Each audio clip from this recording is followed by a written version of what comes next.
welcome to Leaders of Tomorrow, 18 Hours special initiative that celebrates the undying entrepreneurial spirit of micro, small and medium enterprises. On this show today, we are taking your calls, your queries as well as your social media queries that have come in to us on different aspects of your business. To stay tuned, we'll tell you in a bit how you can reach us tonight to answer our queries. I have with me in the studios here in Mumbai, Sanjay Nath, Managing Partner of Bloom Ventures. I also have Rajiv Bakshi, Senior Advisor, Centrum Capital. He's also the former ED of the Bank of Baroda. Gentlemen, thank you so much for making time to be here with us today. Let's start by bringing in a query from Shri Vardhan Sukatme. He's written to us on Facebook. He says he would like to know if it's possible to have a platform where SMEs and potential investors, whether it's venture funded, whether it's crowdfunding, angel investors, can meet and share information. So it's simpler really for SMEs and MSMEs to get funded. Yeah, you know, in the sort of VC-backed tech company space, if you look at the space that we look in, which are technology companies, it's already happening. There are platforms there are crowdsourcing platforms like Keto and Wishberry. There is a sort of syndicated platform called Traction and Let's Venture. In the US, in Silicon Valley, you have AngelList. And these are the, if one could call it the AngelList of India.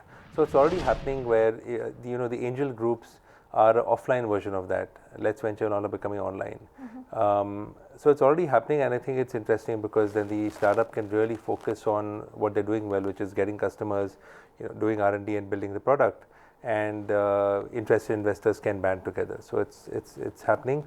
The MSME, perhaps Mr. Bakshi could comment on more the non-tech companies here. Sure.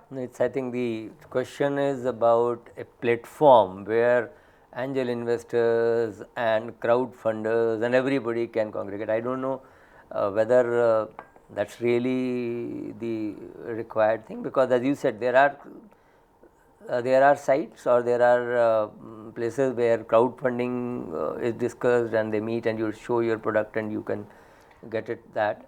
And there are other ways of connecting with the angel investors on which he can talk about. Sure. MSMEs, I don't know, with very small MSMEs, unless it's a small, but there is a big growth idea there which makes the VC funding very attractive. But at the incubation stage, SIDBI is one government owned company which provides support to MSMEs for areas which do not qualify for typical bank funding. For example, market development, for research and development, for expenses which will not create tangible assets which can be easily funded by banks. Banks can fund those areas, but only against a collateral and provided they can see the cash flows. Where SIDBI typically up to about 1 crore of rupees can provide this type of funding. So that's a source, but they will have to engage with SIDBI, with their project, with their idea.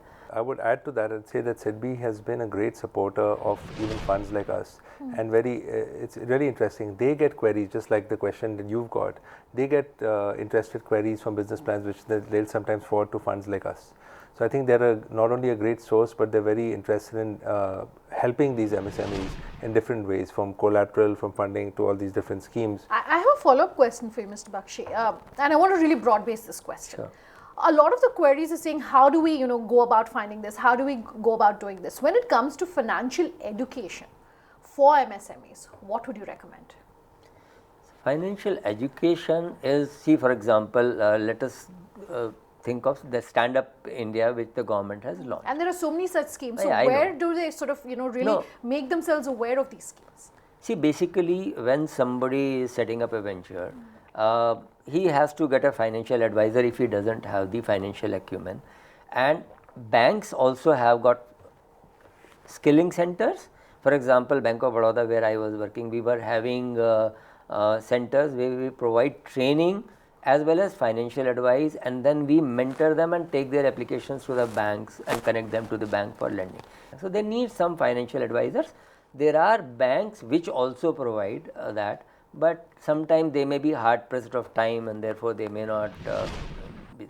So in the Stand Up India, the portal which has been created by SIDBI, the Stand Up, if you go there and you show that you have got skill, answering the question you indicate you have got skill gaps, you don't understand about finance, you don't understand about marketing, or you have got difficulty in getting margin funding, you have got difficulty in getting the shed or whatever, then they will, NABARD and SIDBI will take you to a variety of people for financial guidance. Many banks have set up what are known as financial literacy centers, FLCs. Bank of Baroda has it, Bank of India has it, many banks have it. So, they can provide some advice.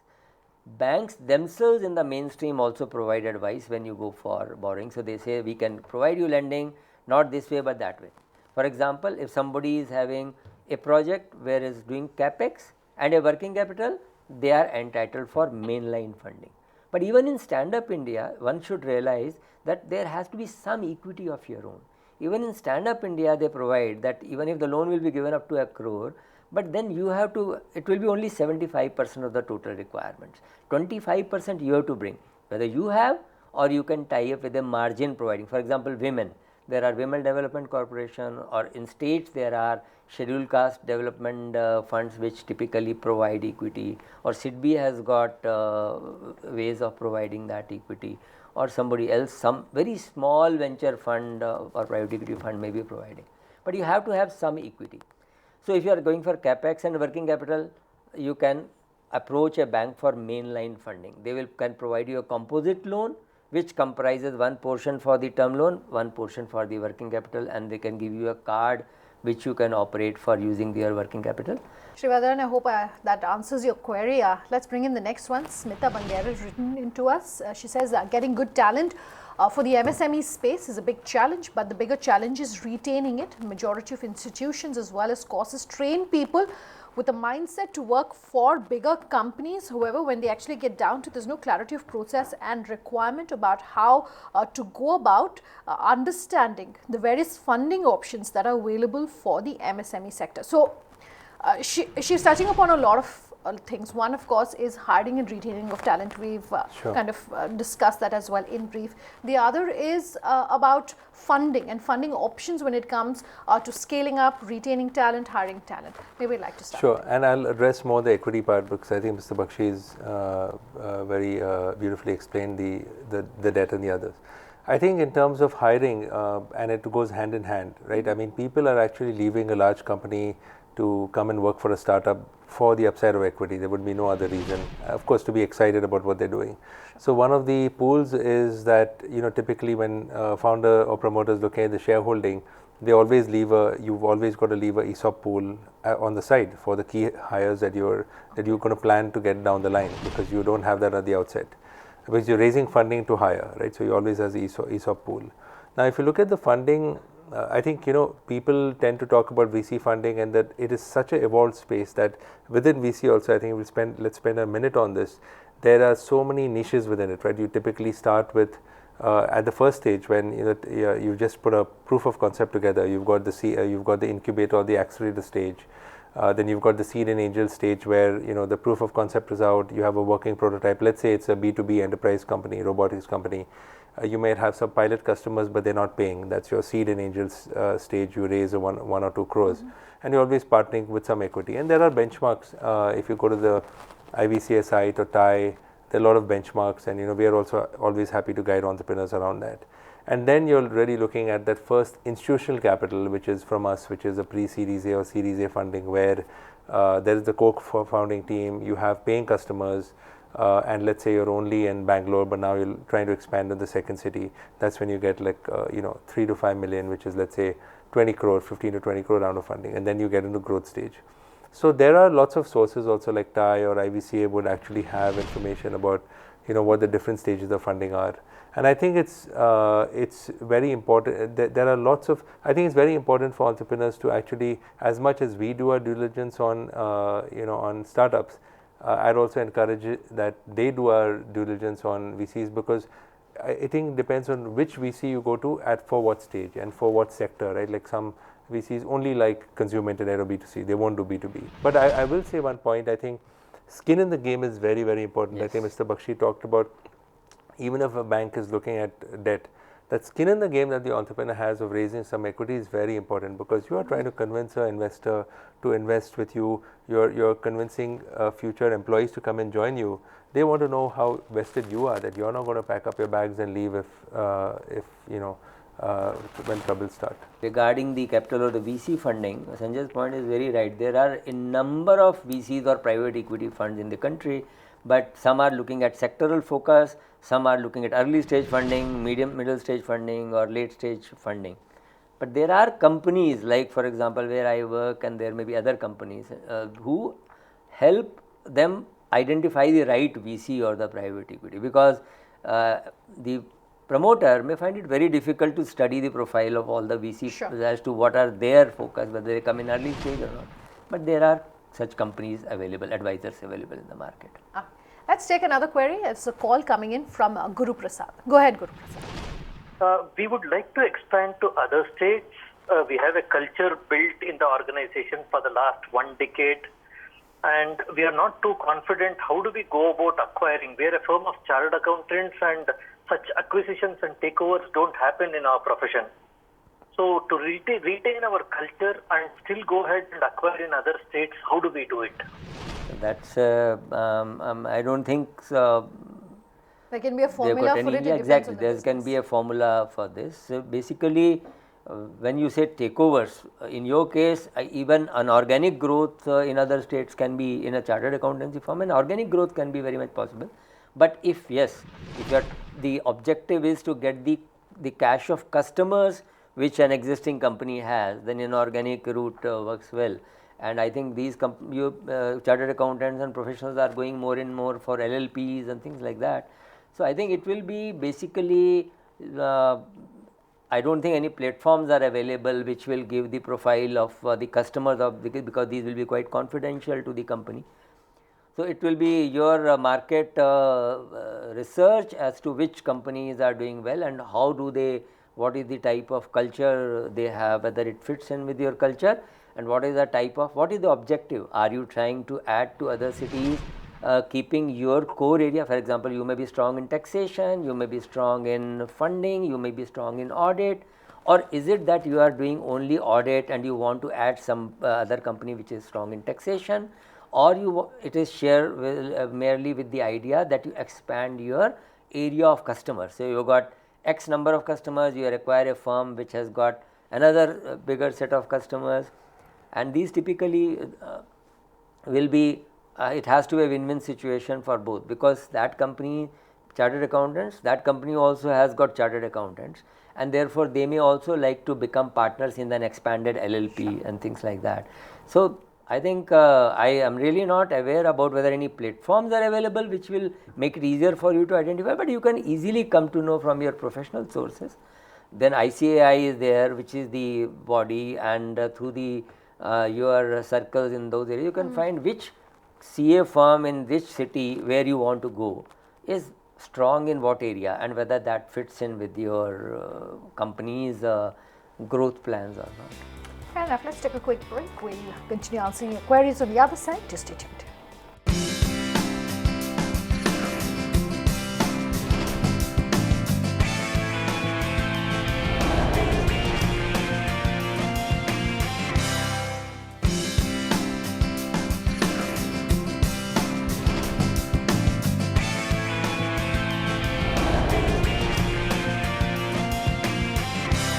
Welcome back. You're with us here on Leaders of Tomorrow. We're taking your calls, your email queries, as well as your social media queries that are coming in on different aspects of your business. And to answer your queries in the studio today, I have Rajiv Bakshi, the Senior Advisor, Centrum Capital. He's also the former ED of the Bank of Baroda. Also have Sanjay Nath, Managing Partner of Bloom Ventures. Let's take in a call, in fact, at this point. Ravindra Madhya is calling in. Ravindra. I was just wondering, how can media help to propagate art? Because, we need to create awareness, art awareness in India. India has got very, very rich art, especially traditional and tribal art. And how can media help to promote this art in India? And of course abroad also. No, I think if you look at arts and crafts, for example, there's a company called Craftsvilla, that actually has been VC funded. So it's interesting, it's actually in our realm. And if you look at arts and crafts, I think it's a huge area where you can really use technology to impact. So I think, you know, it's quite a wide canvas, right, so to speak. So it really depends on what business model you come up with. So for example, I think, let's take the example of Craftsvilla. What they've actually done is they built a marketplace, and they have craftsmen and women from all over India that come and, you know, they can be buyers and sellers, right? So you've got a whole bunch of sellers who didn't have, it's lead generation from them, who didn't have a platform, didn't have a canvas to put their wares on, in that sense. And you've got a lot of interested buyers, right, or you know, patrons who want to look at that. So I think there are multiple ways. There's multimedia, there is creating videos. There's so many different models, and I think that's a space ripe for disruption. You've got I don't understand the space well enough, the offline world, but you've got all the large art galleries which are operate in a very different way, right? Because they are, in a sense, closed groups, and technology is a fantastic platform to open that, and you can actually you could have auctions, you could have pricing. So I think the fact that, you know, Craftsvilla is looking at the craft side of thing, I think art is, you know, ripe for disruption. And if there are interesting models in that space, we'd love to you know, hear about it. I know a lot of the galleries themselves have also got online, right? Because they've gone on and they, you know, you can use content and video and multimedia to actually showcase that, and then maybe take in bids. So there are different ways. I think it's worth exploring. It's an interesting area. Okay, let's take in the next query coming in from Gajanand Agarwal. He says he's in the transport business, wants to know how to ensure talent acquisition. And I think this is something that we've gone over multiple times. So there's no force fit, is there? There's no sort of one size fits all as far as this is concerned. So the organization which he is talking about, they have to, for example, every year we have got surveys, who is the best employer. So you got some or the other company. Yeah. So the organization, apart from the employees urge to jump and go to something else, either for a break in money or break in the position, many times it is like a family. So the organization culture that you bring in, which provides opportunity for growth, which provides opportunity for personal growth and your reskilling, which provides you the right atmosphere for working and empowerment. Those things I think are very important for retention. And then you have to find the sources, which colleges, which institutes are turning out the right type of graduates or right type of technically qualified people for your job, and what are the skill gaps that they have, which you need to find skilling organizations or create some such outfit within your organization. But retention and expansion and the word of mouth, you have to create that culture within the organization. Right. Yeah. Let's take in a Facebook query. Rakesh Kuller written into us asking, are there any norms for timely payments to MSME vendors? If yes, and if purchasing agencies delay such committed payments, he wants to know what the remedial options available are. See, it has been, I think this phenomenon and problem has been as old as I have seen in my banking. When I joined banking in 1975, this was a critical trouble with the small industries. See, what happens is, very big corporates, they buy from small vendors, MSMEs, and they can arm twist them, because you are at their beck and call. You have to supply them, if you have to sell, you have to, and there are many waiting. So those people, although they may be cash rich, they don't pay them on time. They have got long receivable cycles. That is where the MSMED Act, if I am not wrong, the Act itself provides that larger companies have to have an agreement with this vendor and pay them in time, and 45 days is the maximum period they can have for payment to them. And banks are also asked that when you are dealing with a large corporate, you ask in their raters how many are small and medium enterprises, and whether they have been paid in time or they are being. But nobody, see, banks also have relations with the corporate, so they are more interested in their account and all. But the Act provides, and it also provides that if there is a delay in payment, then the corporate has to pay interest, which is 3 times that of the bank rate of Reserve Bank of India. The bank rate is 7%, they have to pay 21% on that. But MSMEs, because they are again depending on orders from the corporate, they are not able to enforce that, and it goes on. But there are legal provisions. I wish the enforcement was better. Let's take in a call. Ramesh Prabhu is here with this query. Ramesh. I would like to understand for SME and startup how to get the loans without much security and guarantees. We find that in the banks, in Mudra banks and all, they say that 10 lakhs can be given, but they insist for the securities and guarantees. How we can explore that without much insisting for the guarantees? See, up to in the Mudra is a special scheme launched recently, which is only up to say 50,000 and about up to 10 lakh rupees. But even in the general SME also, as you would be aware, or if you are not aware, there is a SIDBI run guarantee scheme, which is known as CGTMSE, Credit Guarantee Trust for medium and micro and small enterprises. So that doesn't cover medium enterprises, but it covers micro and small enterprises. So up to 1 crore loan funding from the banks, whether for working capital or for capex, is guaranteed by that, and in that case you do not have to provide any collateral. In fact, the banks cannot take any collateral and they have to cover it under CGTMSE. The new Stand Up India also has come. They have also created a guarantee scheme which is right in alignment with that CGTMSE, and therefore the loans taken under that scheme up to 1 crore or the loans taken up for anything which is either in the manufacturing or the services sector, which is eligible for guarantee by CGTMSE, and all services will be there.